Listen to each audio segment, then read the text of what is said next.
सलामती उन आंखों पे जो हिदायत पे नजरें जमाए बैठी हैं, उन कानों पे जो जिक्र खैर के मुंतज़िर रहते हैं, और उन कदमों पे जो हिदायत की राह पे गामज़द है। अस्सलाम वालेकुम व रहमतुल्लाहि व बरकातुहू। परवरदिगार का बड़ा शुक्र और ये सफर जारी और सारी है। हज़रत इल्लामा इकबाल का ही कहना है, ज़ाहिर की आंख से न तमाशा करे कोई, हो देखना तो दीदाए दिल हुआ करे कोई, अड़ बैठे क्या समझ के भला दूर पर कलीम, ताकत हो दीद की तो तकाजा करे कोई। हम भी कुछ तकाजे लेकर आए हैं और दीद तो हमारी पूरी हुई, मगर ईद तब होगी जब हमारे सवालात का जवाब मिल जाएगा। हम चाहते हैं मुख्तलिफ ज़ावियों से आज इस्लाम को समझें, कुतुब आलम का जरा सा मुताला, फिर आसमानी कुतुब और फिर मज़ाहिब आलम तक हम पहुंचे। मगर उससे पहले मैं आज जिस शख्सी से सवाल जवाब करने लगा हूँ, किसी तारुफ की मोहताज नहीं है, एक तहरीक इनकी सूरत में नुमाया नजर आती है, शख्स नहीं शख्सियत है।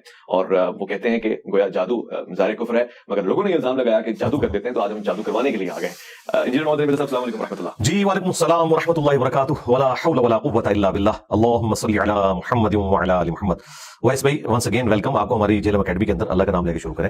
जज़ाकल्लाहु खैर। सबसे पहले हॉट टॉपिक है और ज़ाहिर इस पर बात चल रही है और मुख्तलिफ ज़ाविये से बात होती रही है। मज़ाहिब आलम पे जाएंगे, मगर एक मजहब जो हमारा है, जिसकी बुनियाद पे हमने पाकिस्तान बनाया है, ये तौहीन का बड़ा मसला चलता है। जरा सी बात पे तौहीन हो जाती है, गुस्ताखी तो खुद ब खुद हो जाती है, यानी कोई करे ना भी तब भी। अब रिसेंटली एक बिल भी आ गया है तौहीन के हवाले से, अज़मत सहाबा और अहले बैत, हमारा सलाम हो दोनों पे। इस हवाले से आपका क्या रद्द अमल है? इस बिल की जरूरत है? सजाओं में इजाफा? ज़ाहिर एक बड़ी जमात है जो उसका इनकार भी कर रही है, उससे बड़ी जमात है जो उसकी हिमायत भी कर रही है। I want to know engineer Mirza sahab क्या कहते हैं। देखें, जो 295C है पाकिस्तान का कानून, वो तो सबसे बड़ी सजा है और सबसे बड़ा जुर्म प्लेनेट अर्थ पे अगर शिर्क के बाद कोई हो सकता है तो वो रसूलुल्लाह सल्लल्लाहु अलैहि वसल्लम की शान में गुस्ताखी है।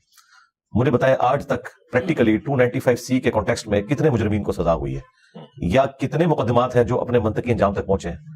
अक्सर बड़ी अदालतों में जाके फारिग हो गए और लोगों ने अपनी जाती दुश्मनी निभाने की खातिर इस किस्म के इल्जामात लोगों पे लगाए, उसका एंड रिजल्ट कुछ भी नहीं निकला। तो ये जो तौहीन सहाबा और अहले बैत बिल है, ये तो उससे बहुत छोटा है उसके मुकाबले पे। वो तो 295C नबी इस्लाम की तौहीन से मुतल्लिक है। अब तौहीन की जब तक आप डेफिनेशन नहीं करेंगे ना, मसला हल नहीं होगा। अच्छा, हाँ जी, तौहीन की जो डेफिनेशन है ना, वो तमाम के नजदीक मुख्तलिफ है। हम नबी इस्लाम को सेंटर्ड करते हैं, बाकी हस्तियां तो बहुत बाद में आती हैं। नबी सल्लल्लाहु अलैहि वसल्लम की जात से मुतल्लिक ऐसे अकीदे क्लेम करना जो कुरान और सुन्नत की रोशनी में जस्टिफाई नहीं है, उन लोगों के नजदीक जो कुरान और सुन्नत को फाइनल अथॉरिटी मानते हैं, हमारे जैसे लोग, हम तो इसे तौहीन समझते हैं। क्योंकि बुखारी मुस्लिम में हदीस है, जिसने मेरी तरफ कोई ऐसी बात मंसूब की जो मैंने नहीं फरमाई, वो अपना मकाम जहन्नम में देख ले। कुरान हकीम में इससे बढ़कर ये बात आई, वला तक़ूलू अलल्लाहि इल्लल हक़, अल्लाह से मुतल्लिक आपने हक के सिवा कुछ नहीं कहना। अच्छा, दूसरी तरफ वो लोग हैं जो कुरान और सुन्नत को बयान करने को तौहीन समझते हैं। मसलन पाकिस्तान में मेजॉरिटी उस मकबे फिक्र की है जिसके सामने अगर आप ये स्टेटमेंट दे दें कि नबी सल्लल्लाहु अलैहि वसल्लम बशर थे, तो वो इसे तौहीन शुमार करते हैं। वो कहते हैं जी आप बशर कह रहे हैं, तो तौहीन है। आपको चाहिए कि आप उन्हें कहें कि नूर थे और बशरी शक्ल में आए थे।